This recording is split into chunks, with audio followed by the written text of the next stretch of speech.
നാട്ടുവർത്തമാനത്തിലേക്ക് വിശദമായി. വയനാട്ടിൽ കുട്ടത്തോണി മറിഞ്ഞ് ഒരാൾ മരിച്ചു. കാരാപ്പുഴ അണക്കെട്ടിലാണ് സംഭവം. നെല്ലാറച്ചാൽ നടുവീട്ടിൽ കോളനിയിലെ ഗിരീഷാണ് മരിച്ചത്. നെല്ലാറച്ചാൽ ഞാമലംകുന്ന് വ്യൂ പോയിന്റിന് സമീപം ഉച്ചയ്ക്ക് 1:30യോടെയായിരുന്നു സംഭവം. മണിക്കൂറുകൾ നീണ്ട തെരച്ചിലിനൊടുവിലാണ് മൃതദേഹം കണ്ടെത്തിയത്. അപകടം നടന്ന സ്ഥലത്തു നിന്ന് കരയിലേക്ക് നീന്തിയെങ്കിലും ആമ്പൽ ചെടികൾക്കിടയിൽ കുടുങ്ങുകയായിരുന്നു. ഒപ്പമുണ്ടായിരുന്ന 2 പേർ നീന്തി രക്ഷപ്പെട്ടു.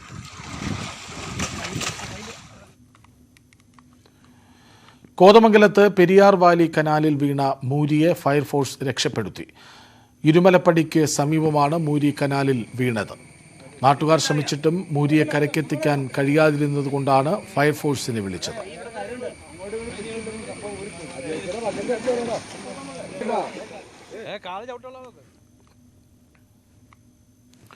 ഇടുക്കി കട്ടപ്പന നഗരസഭയിൽ ഡെങ്കിപ്പനി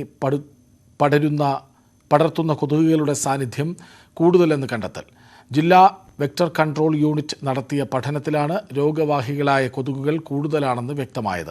ഇതോടെ പ്രതിരോധ പ്രവർത്തനങ്ങൾ ഊർജിതമാക്കാനാണ് ആരോഗ്യവകുപ്പിന്റെ തീരുമാനം. ഡെങ്കിപ്പനി പരത്തുന്ന കൊതുകുകളുടെ സാന്നിധ്യം കട്ടപ്പനയിൽ കൂടുതലാണെന്ന് മുൻപും പഠനത്തിലൂടെ കണ്ടെത്തിയിട്ടുണ്ട്. കട്ടപ്പനയിലെ മാർക്കറ്റിൽ നിരവധി പേർക്ക് മുൻവർഷങ്ങളിൽ രോഗം സ്ഥിരീകരിച്ചിരുന്നു. ജില്ലാ വെക്ടർ കൺട്രോൾ യൂണിറ്റ് പല സ്ഥലങ്ങളിൽ നിന്നായി സാമ്പിൾ ശേഖരിച്ച് നടത്തിയ പരിശോധനയിലാണ് ഈഡിസ് ഈജിപ്തി കൊതുകുകളുടെ സാന്നിധ്യം കൂടുതലാണെന്ന് കണ്ടെത്തിയത്. ഇടവിട്ട് പെയ്യുന്ന മഴ കൊതുകുകൾ പെരുകുന്നതിന് കാരണമാണ്. നമ്മുടെ ഫീൽഡ് തലത്തിൽ നമ്മുടെ താലൂക്ക് ആശുപത്രിയിലെ ഫീൽഡ് സ്റ്റാഫ് 34 വാർഡുകളും സോഷ്യൽ ആക്ഷൻ പ്രവർത്തനം, വെക്ടർ സ്റ്റഡി, ആരോഗ്യ ബോധവൽക്കരണ ക്ലാസുകൾ എന്നിവയെല്ലാം നടത്തുന്നുണ്ട്. കൂടാതെ നമ്മൾ മെസ്സേജുകൾ നമ്മൾ അയൽക്കൂട്ടം, കുടുംബശ്രീ യൂണിറ്റുകൾക്ക് മെസ്സേജുകൾ നമ്മൾ നൽകിയിരിക്കുന്നു. ജലസംഭരണികളിലും വെള്ളം കെട്ടിനിൽക്കാൻ സാധ്യതയുള്ള ഇടങ്ങളിലും കൂത്താടികൾ വളരുന്നില്ലെന്ന് ഉറപ്പുവരുത്തണം. കട്ടപ്പനയിൽ ഉറവിട നശീകരണം അടക്കമുള്ള പ്രതിരോധ പ്രവർത്തനം ഊർജിതമാക്കുമെന്നും ആരോഗ്യവകുപ്പ് അറിയിച്ചു. വാർഡ് തലം മുതൽ പ്രതിരോധം ശക്തമാക്കാനാണ് തീരുമാനം. ന്യൂസ് 18 ഇടുക്കി. പേവിഷബാധ നിയന്ത്രിക്കാൻ ഗോവൻ മോഡലുമായി സർക്കാർ. പേവിഷബാധ ഫലപ്രദമായി തടഞ്ഞ ഗോവൻ മോഡൽ പരീക്ഷിക്കാൻ മിഷൻ റാബിസുമായാണ് സഹകരിക്കുന്നത്. തെരുവുനായ വാക്സിനേഷൻ നിരീക്ഷിക്കുന്നതിനും നിയന്ത്രിക്കുന്നതിനും WVS മൊബൈൽ ആപ്ലിക്കേഷനും സജ്ജമാക്കും. സംസ്ഥാനത്ത് തെരുവുനായ ആക്രമണവും പേവിഷബാധയും തുടർക്കഥയാണ്. എല്ലാ പ്രതിരോധവും തകർത്ത് തെരുവുനായകൾ കൊലയാളികളായി മാറുകയാണ് സംസ്ഥാനത്ത്. ഈ സാഹചര്യത്തിലാണ് സർക്കാർ പുതിയ വഴികൾ തേടുന്നത്. പേവിഷബാധ ഫലപ്രദമായി തടഞ്ഞ ഗോവൻ മോഡലാണ് പരിഗണനയിൽ. ഇതിനായി മിഷൻ റാബിസുമായി സംസ്ഥാന സർക്കാർ കരാറിലേർപ്പെട്ടു. WVSന്റെ സാങ്കേതിക സഹായവും ഉപദേശവും ലഭ്യമാക്കുക, തെരുവുനായ വാക്സിനേഷൻ നിരീക്ഷിക്കുന്നതിനും നിയന്ത്രിക്കുന്നതിനും WVS മൊബൈൽ ആപ്ലിക്കേഷൻ സാങ്കേതിക വിദ്യ ലഭ്യമാക്കുക എന്നിവയാണ് പ്രധാന പരിപാടികൾ. സെപ്റ്റംബർ 1 മുതൽ മാത്രമേ ഇത് പ്രാവർത്തികമാകൂ. സംസ്ഥാനത്തെ ഇപ്പോഴത്തെ സാഹചര്യത്തിൽ ഈ കാലതാമസവും ആശങ്കയുണ്ടാക്കുന്നതാണ്. ന്യൂസ് 18 തിരുവനന്തപുരം. ബസ്സുകളുടെയും ലോറികളുടെയും ബാറ്ററികൾ മോഷ്ടിച്ച് വിൽപ്പന നടത്തുന്നയാൾ തൃശൂർ കയ്പമംഗലത്ത് പിടിയിൽ. കയ്പമംഗലം കൂരിക്കുഴി സ്വദേശി പുത്തൻകുളം നവാസാണ് പിടിയിലായത്. മതിലകം, വാടാനപ്പള്ളി, കയ്പമംഗലം, ഇരിങ്ങാലക്കുട പോലീസ് സ്റ്റേഷൻ പരിധിയിൽ നിന്നും വിവിധ വാഹനങ്ങളിൽ നിന്നായി 10ഓളം ബാറ്ററികളാണ് ഇവർ മോഷ്ടിച്ചതെന്ന് പോലീസ് പറഞ്ഞു. നവാസിന്റെ കൂട്ടാളികൾക്കായി തെരച്ചിൽ ഊർജിതമാക്കി.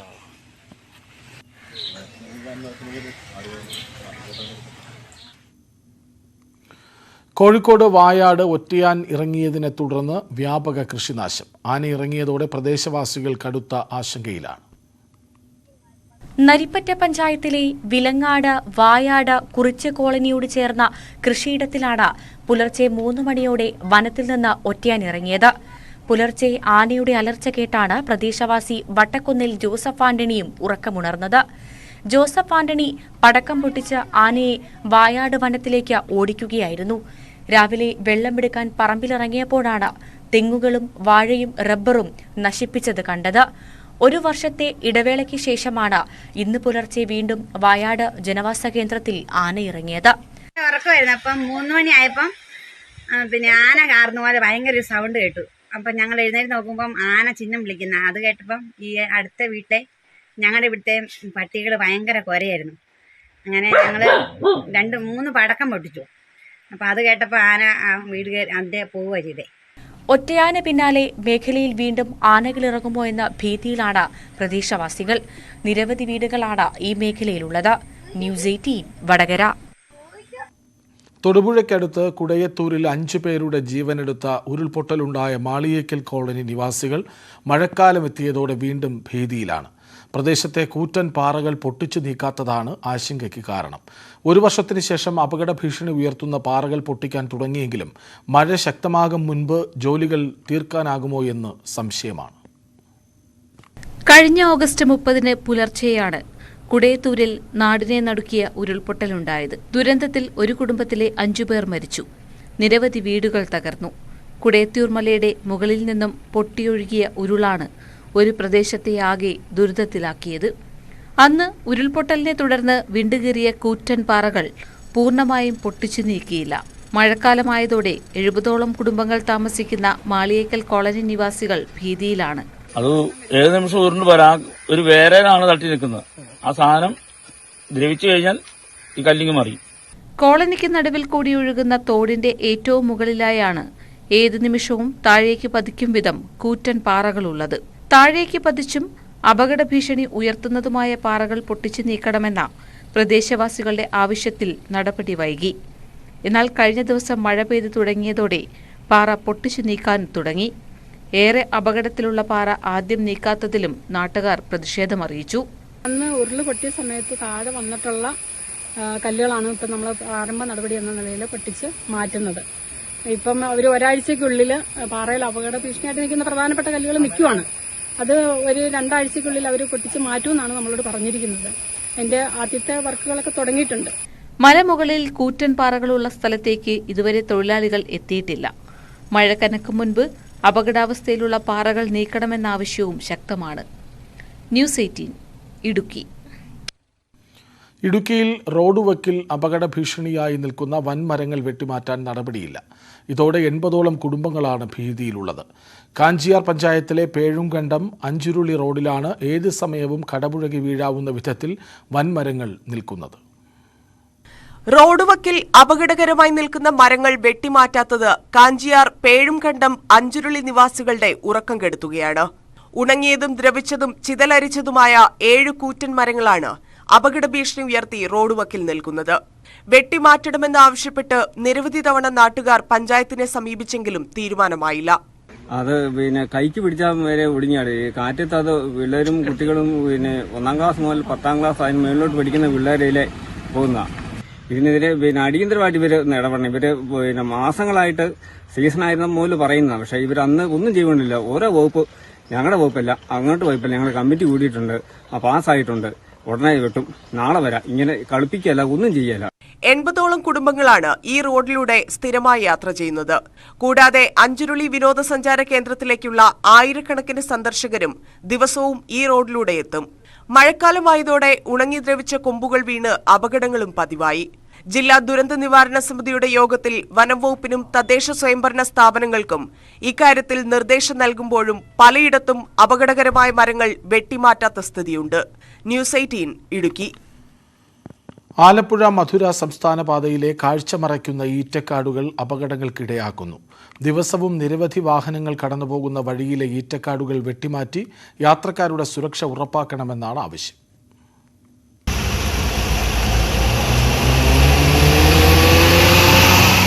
ശക്തമായ മഴയിലും കോടമഞ്ഞിലും വാഹനമോടിക്കുന്നവർക്ക് അപകട ഭീഷണിയാവുകയാണ് ഈറ്റക്കാടുകൾ. ഇടുക്കിയിലെ ചേലച്ചുവട് വണ്ണപ്പുറം റോഡിൽ കൊടും വളവുള്ള കമ്പകത്താനം മുതൽ മുണ്ടൻമുടി വരെയുള്ള ഭാഗത്താണ് ഈറ്റക്കാടുകൾ യാത്രക്കാരുടെ കാഴ്ച മറയ്ക്കുന്നത്. കാട്ട് ചെടികളും മരങ്ങളും വളർന്ന് ഭയങ്കര ഭീകര അന്തരീക്ഷത്തിലേക്കാണ്. വാഹനങ്ങൾക്ക് തടസ്സമായത് കാരണം യാത്ര ചെയ്തു പോലും പോകാൻ പറ്റില്ല. എതിർ വരുന്ന വാഹനവും കയറി ചെല്ലുന്ന വാഹനവും തമ്മിൽ പെട്ടെന്ന് ആക്സിഡന്റ് നടക്കാൻ പറ്റുന്ന ഒരു സംഭവത്തിന്റെ സാഹചര്യത്തിലാണ് ജനങ്ങൾക്ക്, ഡ്രൈവേഴ്സിന് വണ്ടി റോട്ടിൽ നോക്കി ഓടിക്കാൻ വയ്യാത്ത അന്തരീക്ഷത്തിലാണ് ഇപ്പോഴത്തെ പോക്ക്. വണ്ണപ്പുറം പഞ്ചായത്ത് പരിധിയിൽ കാടുപടലങ്ങൾ വെട്ടിമാറ്റാൻ തൊഴിലുറപ്പ് പദ്ധതിയിൽപ്പെടുത്തി നടപടി സ്വീകരിക്കുവാനും അധികൃതർ തയ്യാറായിട്ടില്ല. പലവട്ടം KSRTC ബസ്സുകൾ ഉൾപ്പെടെ അപകടത്തിൽപ്പെട്ട മേഖല കൂടിയാണ് ഇവിടം. മഴക്കാലമായതോടെ വാഹനങ്ങൾ അപകടത്തിൽപ്പെടാനുള്ള സാധ്യതയുണ്ടെന്നും പ്രദേശവാസികൾ പറയുന്നു. ന്യൂസ് 18 തൊടുപുഴ.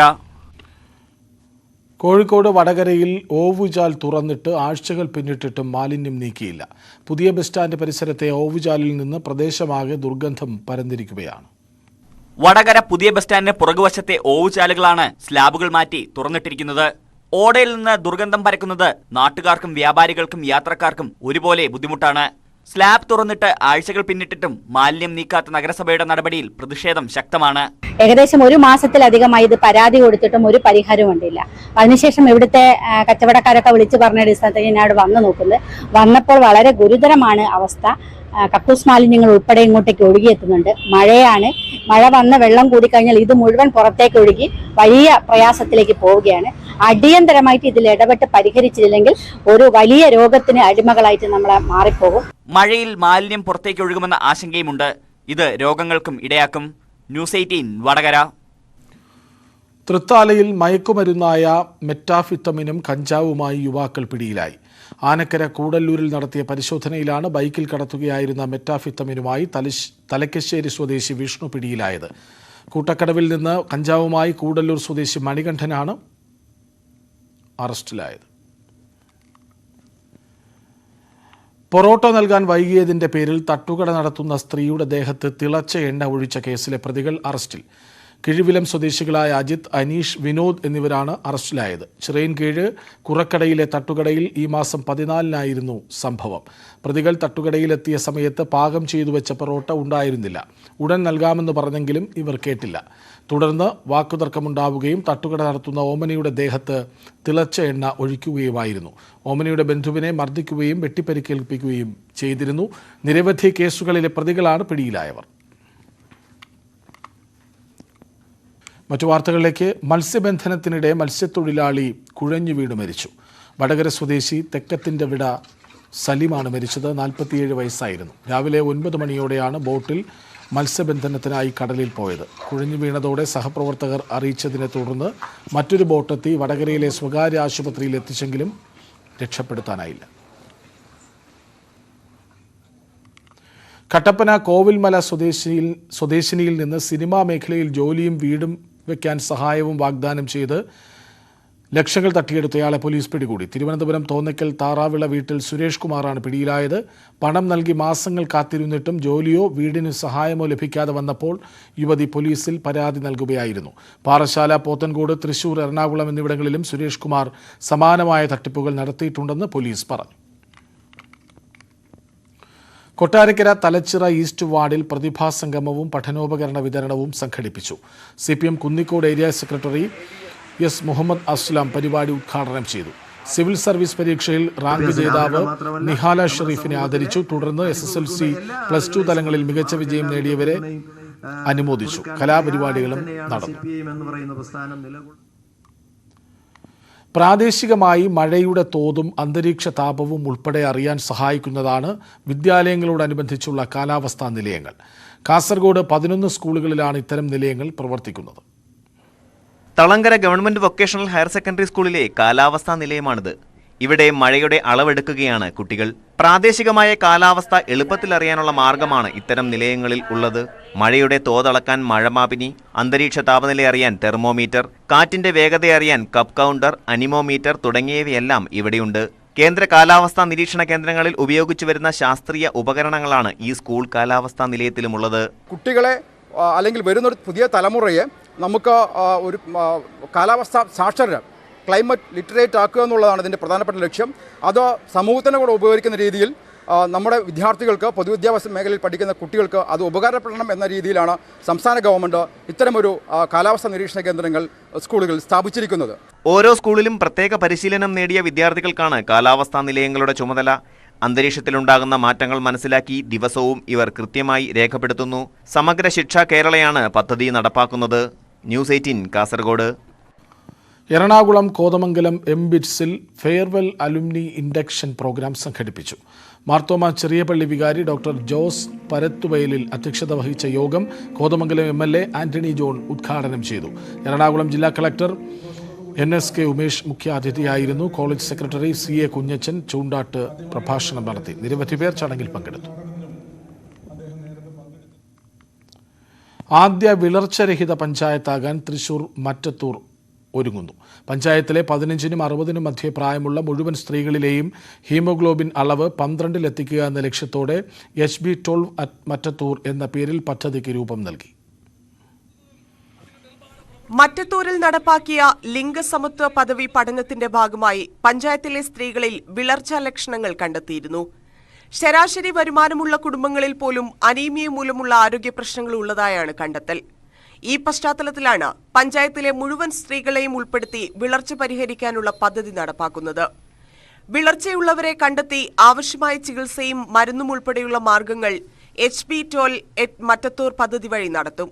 കുടുംബശ്രീകളെ ഉപയോഗിച്ചുകൊണ്ട് ഓരോ വാർഡും വികേന്ദ്രീകരിച്ചു കൊടുത്തുകൊണ്ട് 50 വീടുകൾക്ക് ഒരു കുടുംബശ്രീ യൂണിറ്റിന് ചാർജ് കൊടുത്ത് ക്ലസ്റ്ററാക്കി അവർക്കെല്ലാം വീടുകളിൽ ചെന്ന് ഹീമോഗ്ലോബിനോമീറ്റർ ഉപയോഗിച്ചുകൊണ്ട് അവരുടെ രക്തപരിശോധന നടത്തി അതിനെ ഡേറ്റ എൻട്രി ഒരു ഗൂഗിൾ ഫോമിലേക്ക് ക്രിയേറ്റ് ചെയ്ത് അതിൽ നിന്ന് കിട്ടുന്ന ഡേറ്റയെ 3 തരംതിരിച്ച്, അതായത് റെഡ്, യെല്ലോ, ഗ്രീൻ. അപ്പോൾ റെഡ് കാറ്റഗറിയിലുള്ളവർക്ക് അടിയന്തര ചികിത്സയും യെല്ലോ കാറ്റഗറിയിലുള്ളവർക്ക് അവരെ ഗ്രീനിലേക്ക് ആക്കാൻ വേണ്ടിയിട്ടുള്ള മരുന്നും മറ്റ് ഭക്ഷണക്രമത്തിലുള്ള മാറ്റങ്ങളും വരുത്താനാണ് പഞ്ചായത്ത് ആലോചിക്കുന്നത്. ആരോഗ്യവകുപ്പ്, വനിതാ ശിശുവികസന വകുപ്പ്, കുടുംബശ്രീ, വിദ്യാലയങ്ങൾ, സന്നദ്ധ പ്രവർത്തകർ തുടങ്ങിയവരുടെ സഹകരണത്തോടെയാണ് പദ്ധതി നടപ്പാക്കുന്നത്. ആദ്യഘട്ടത്തിൽ വിവരശേഖരണം, സ്ക്രീനിംഗ്, പ്രചരണം, സ്ക്വാഡ് പ്രവർത്തനം എന്നിവ നടക്കും. തുടർന്ന് പ്രതിരോധ പ്രവർത്തനം, ചികിത്സ, ഫോളോ അപ്പ് പ്രവർത്തനങ്ങൾ, മോണിറ്ററിംഗ് എന്നീ പ്രക്രിയകളിലൂടെ പദ്ധതി പൂർത്തീകരിക്കും. 50 വീടുകൾക്ക് ഒരു ക്ലസ്റ്റർ എന്ന നിലയിൽ രൂപം നൽകി ഓരോ ക്ലസ്റ്ററിന്റെയും ചുമതല ഓരോ കുടുംബശ്രീ യൂണിറ്റിന് നൽകും. ഇവർ വീടുകളിലെത്തി ഹീമോഗ്ലോബിനോമീറ്റർ ഉപയോഗിച്ച് സ്ത്രീകളുടെ രക്തപരിശോധന നടത്തും. പരിശോധനാ ഫലത്തെ അടിസ്ഥാനമാക്കി റെഡ്, യെല്ലോ, ഗ്രീൻ എന്നിങ്ങനെ 3 കാറ്റഗറിയായി തിരിച്ചാണ് പ്രതിരോധ പ്രവർത്തനങ്ങളും ചികിത്സയും നടത്തുക. റെഡ് കാറ്റഗറിയിലുള്ളവർക്ക് അടിയന്തര ചികിത്സയും യെല്ലോ കാറ്റഗറിയുള്ളവരെ ഗ്രീൻ കാറ്റഗറിയിൽ എത്തിക്കാനുള്ള മരുന്നും ചികിത്സയും നൽകാനാണ് പദ്ധതി. ന്യൂസ് 18 തൃശൂർ. ഉന്നത വിദ്യാഭ്യാസ മേഖലയിൽ മികച്ച നേട്ടവുമായി കാസർഗോട്ടെ വിദ്യാഭ്യാസ സ്ഥാപനം. രാജപുരം സെന്റ് പയസ് കോളേജിൽ 5 വർഷത്തിനിടെ IIT, NIT ഉൾപ്പെടെയുള്ള സ്ഥാപനങ്ങളിൽ ബിരുദാനന്തര ബിരുദത്തിന് പ്രവേശനം നേടിയത് നിരവധി പേരാണ്. കാസർഗോട്ടെ അതിർത്തി ഗ്രാമമായ പാണന്നൂരിനടുത്താണ് Rajapuram saint Pius 10th college. Management studies ഡിപ്പാർട്ട്മെന്റിൽ നിന്നും 5 വർഷത്തിനിടെ IIT, NIT, IIIT തുടങ്ങിയ സ്ഥാപനങ്ങളിൽ ബിരുദാനന്തര ബിരുദത്തിന് ഇവിടെ നിന്നും 34 വിദ്യാർത്ഥികൾക്കാണ് പ്രവേശനം നേടാനായത്. കഴിഞ്ഞ വർഷം മാത്രം 12 വിദ്യാർത്ഥികൾക്ക് ഈ നേട്ടം കരസ്ഥമാക്കാനായി. എൻഡോസൾഫാൻ ദുരിതബാധിത മേഖലയിലെ വിദ്യാഭ്യാസപരമായി പിന്നോക്കാവസ്ഥയിലുള്ള പ്രദേശമാണിത്. ഈ സാധാരണക്കാരായ വിദ്യാർത്ഥികൾക്ക്, വിദ്യാഭ്യാസപരമായി പിന്നോക്കാവസ്ഥയിൽ നിന്നും വരുന്ന വിദ്യാർത്ഥികൾക്ക്, സാമ്പത്തികമായി വലിയ ബുദ്ധിമുട്ട് അനുഭവിക്കുന്ന സാഹചര്യങ്ങളിൽ വരുന്ന വിദ്യാർത്ഥികൾക്ക് എൻഡോസൾഫാൻ ദുരിതബാധിത മേഖലയായ ഈ പ്രദേശത്തുള്ള ഈ സ്ഥാപനം നൽകുന്ന ഡയറക്ഷൻ എന്ന് പറയുന്നത് അവരെ IIM, അഹമ്മദാബാദ്, ബാംഗ്ലൂർ, കൽക്കട്ട, പിന്നെ ബേബി IIMs, പിന്നെ അതേപോലെ IITs, IIITs, NITs ഇങ്ങനെയൊക്കെ സ്വപ്നം കാണുവാൻ വേണ്ടിയിട്ട് അവരെ പ്രചോദിപ്പിക്കുവാൻ സാധിക്കുന്നു. ഈ വർഷം 10ഓളം വിദ്യാർത്ഥികൾക്കാണ് IIT, NIT തുടങ്ങിയിടങ്ങളിൽ പ്രവേശനം ഉറപ്പായത്. വിദ്യാർത്ഥികൾ നേട്ടം കൊയ്യുമ്പോൾ ലഭിക്കുന്ന സംതൃപ്തിയാണ് മുതൽക്കൂട്ടെന്ന് അധ്യാപകർ പറയുന്നു. ന്യൂസ് 18 കാസർഗോഡ്. നാട്ടുവർത്തമാനം പൂർണ്ണമാകുന്നു. നമസ്കാരം.